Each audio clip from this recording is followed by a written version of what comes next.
जय तुलसी माता की। स्वागत है आप सभी का मेरे YouTube चैनल पर। आज मैं आपको तुलसी माता की कथा सुना रहा हूँ। तुलसी माता की इस कथा का श्रवण करने से हर प्रकार की मनोकामना पूरी हो जाती है। पौराणिक कथा के अनुसार एक बार भगवान शिव ने अपने तेज को समुद्र में फेंक दिया था, जिससे एक महातेजस्वी बालक का जन्म हुआ। यह बालक आगे चल कर के जलंधर नाम से दैत्यों का राजा बना। जब भगवान शिव ने तेज को समुद्र में फेंका तो वह बालक के रूप में परिवर्तित हो गया और वह बालक इतनी भयंकर शब्द ध्वनि करने लगा, बुरी तरह से रोने लगा। स्वयं ब्रह्मा जी वहाँ पर आए। तभी वहाँ पर समुद्र देवी प्रकट हुए। ब्रह्मा जी ने उस बालक को गोदी में लिया और उस बालक ने ब्रह्मा जी की दाढ़ी खींच ली। इससे ब्रह्मा जी की आंखों में आंसू आ गए। इधर समुद्र देव हाथ जोड़ करके कहने लगे कि हे ब्रह्मदेव, कृपा करके आप इस बच्चे का नामकरण करिए। यह सुनकर के ब्रह्मदेव बोले कि हे समुद्रदेव, इसने मेरी दाढ़ी खींची है, इसने मेरी आंखों में पानी लाया है, इसलिए इसका नाम जलंधर होगा।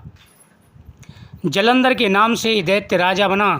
इसकी राजधानी का नाम जालंधर था। जालंधर का विवाह दैत्यराज कालनेमी की कन्या वृंदा से हुआ था। जालंधर महाराक्षस था। अपनी सत्ता की मद में चूर होकर एक बार उसने माता लक्ष्मी को पाने की कामना से युद्ध किया, लेकिन समुद्र से ही उत्पन्न होने के कारण माता लक्ष्मी ने उसे अपने भाई के रूप में स्वीकार किया। इसके बाद जलंधर देवी पार्वती को पाने की लालसा से कैलाश पर्वत पर पहुंच गया। वह भगवान शिव का रूप धारण करके पार्वती जी के समीप गया, परंतु माँ ने उसे तुरंत पहचान लिया तथा वहाँ से अंतर्ध्यान हो गई। देवी पार्वती ने क्रुद्ध होकर सारा वृतांत भगवान शिव को सुनाया और भगवान विष्णु को सुनाया। जालंधर की पत्नी वृंदा अत्यंत पतिव्रता थी। उसी के पतिव्रत धर्म की शक्ति से जालंधर को ना तो कोई मार सकता था और ना ही पराजित कर सकता था। ऐसे में जालंधर का नाश करने के लिए उसकी पत्नी वृंदा के पतिव्रत धर्म को भंग करना जरूरी था। इसी कारण भगवान विष्णु ऋषि का वेश धारण कर वन में जा पहुँचे, जहाँ वृंदा भ्रमण कर रही थी। ऋषि रूप में भगवान विष्णु के साथ दो मायावी राक्षस भी थे, जिन्हें देखकर वृंदा भयभीत हो गई। ऋषि ने उन राक्षसों को वृंदा के सामने तुरंत ही भस्म कर दिया। उनकी शक्ति देखकर वृंदा ने कैलाश पर्वत पर महादेव के साथ युद्ध कर रहे अपने पति के बारे में पूछा। वृंदा ने मन में विचार किया, ये तो बड़ा तपस्वी है, मैं अपने पति के बारे में हालचाल पूछती हूँ। अपने पति के बारे में उसने पूछा।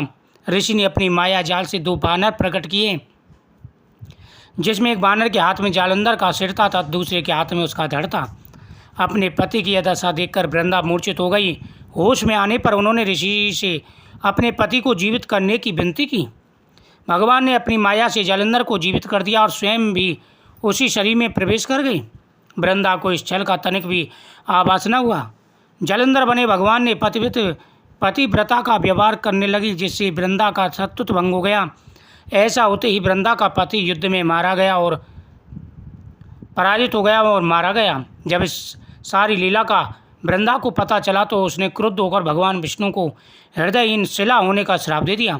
भगवान विष्णु ने भी अपनी भक्ति के श्राप को स्वीकार किया और वह शालिग्राम पत्थर बन गई।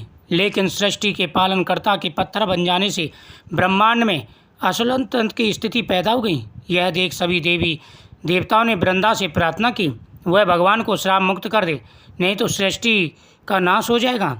वृंदा ने भगवान विष्णु को श्राप मुक्त कर दिया, लेकिन उन्होंने स्वयं आत्मदाह कर लिया।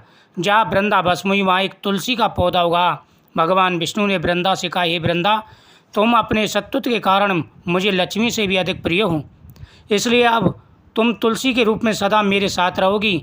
इतना ही नहीं, हर साल जो व्यक्ति इस जेठ, वैशाख, माघ और कार्तिक के महीने में नियमित रूप से तुम्हारी पूजा करेगा, उसकी मैं सभी मनोकामना पूरी करूँगा। जो व्यक्ति तुलसी दल से मेरा भोग लगाएगा, मैं उसकी सभी मनोकामनाएं पूरी करूँगा। बिना तुलसी दल के आज के बाद मैं भोग स्वीकार नहीं करूँगा।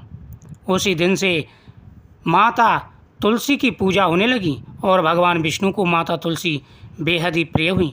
जो भी भक्त बिना तुलसी दल से भगवान का भोग लगाता है, भगवान उसे स्वीकार नहीं करते और सिर्फ तुलसी दल ही भगवान को समर्पित कर देता है, तब भी भगवान मनवांछित फल प्रदान करते हैं। इस कथा का श्रवण करने से भगवान का आशीर्वाद प्राप्त होता है, धन बढ़ता है, सुख समृद्धि बढ़ती है, अटल सौभाग्य प्राप्ति का आशीर्वाद प्राप्त होता है। ओम नमो भगवते वासुदेवाय नमः। ओम नमः शिवाय। जय तुलसी माता की।